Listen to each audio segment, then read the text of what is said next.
Are you feeling burnt out? Like you just can't do one more day of work? If so, you're not alone. A few years ago, I got a call from a client, and the first words out of her mouth was, Quincy, I can't work another day. I'm done. I'm tired. I'm frustrated, and I'm ready to retire. She then hit me with the $1,000,000 question. How much money do I need to retire?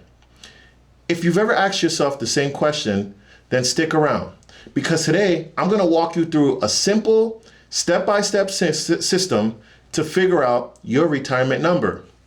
Hi there, my name is Quincy Baynes. I specialize in retirement income planning, and I've made it my mission to help 1 million people retire with confidence, and I'd love to help you be one of them.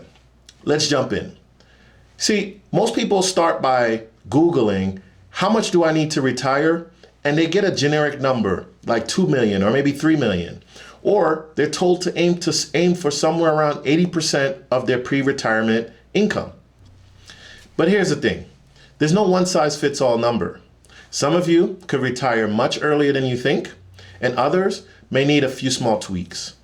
Now, let's stop guessing and let me show you the 5 numbers that matter the most when it comes to retirement. Number 1, your fixed income. Now, what guaranteed income will you have in retirement? That includes things like Social Security, pensions, if you're lucky enough to have one, annuities, and even rental income.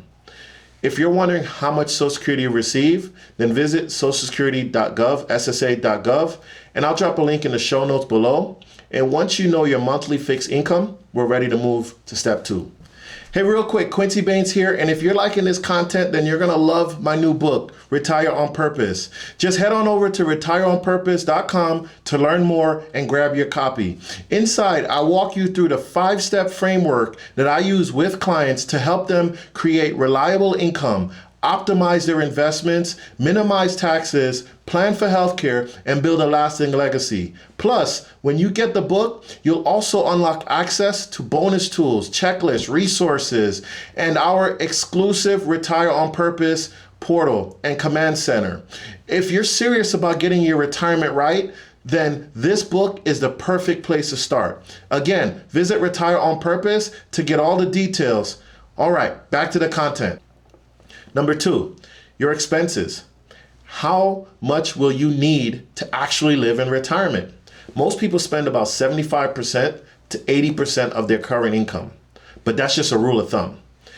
Here's what to factor in. Factor in housing costs. Will you be downsizing, or will you pay off your mortgage? Food, daily living expenses, healthcare like Medicare, insurance, prescriptions.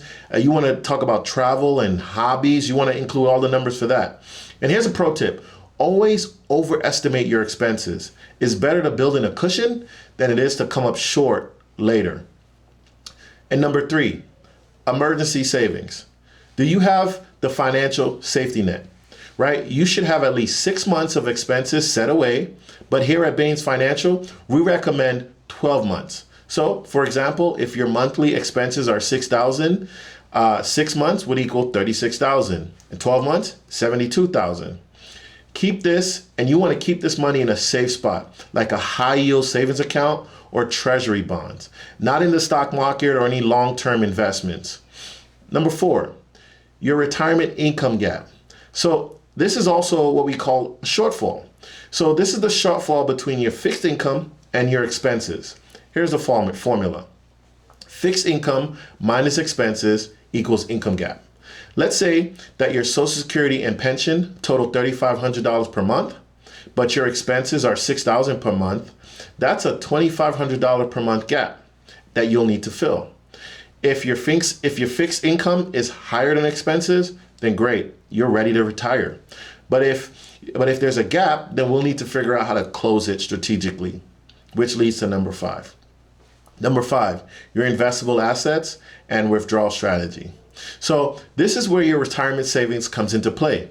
Let's say you saved $400,000 in an IRA, $50,000 in a Roth IRA, and $150,000 in a brokerage account. That gives you $600,000 in total investable income. Now, if we apply the 4% rule, then you could safely withdraw around $24,000 per year. That's $2,000 per month. That's So if your income gap is larger than that, then it's time to look at adjustments. Now that you know your 5 numbers, let's talk strategy. Here are 4 ways to improve your retirement outcome. Number 1, you can choose to delay Social Security. So waiting until age 67 or even 70 can increase your monthly benefit. Number 2, you can adjust your portfolio because a well-balanced strategy might allow for a higher withdrawal rate. Number 3, consider an annuity. It can provide guaranteed income or guaranteed lifetime income to help you cover your income gap. Number 4, tap into your home equity. See, a reverse mortgage or a home equity line could be the backup option. So here's what I want you to remember. You don't need a random number to retire. You need the right number. And that number is based on your personal situation. And if you want to go deeper on the 4% rule, like we talked about earlier, and whether it still works in 2025, then I want you to check out the next video. Does the 4% rule still work? And don't forget to like, subscribe, and share this with someone who's planning to retire. And we'll see you in the next one.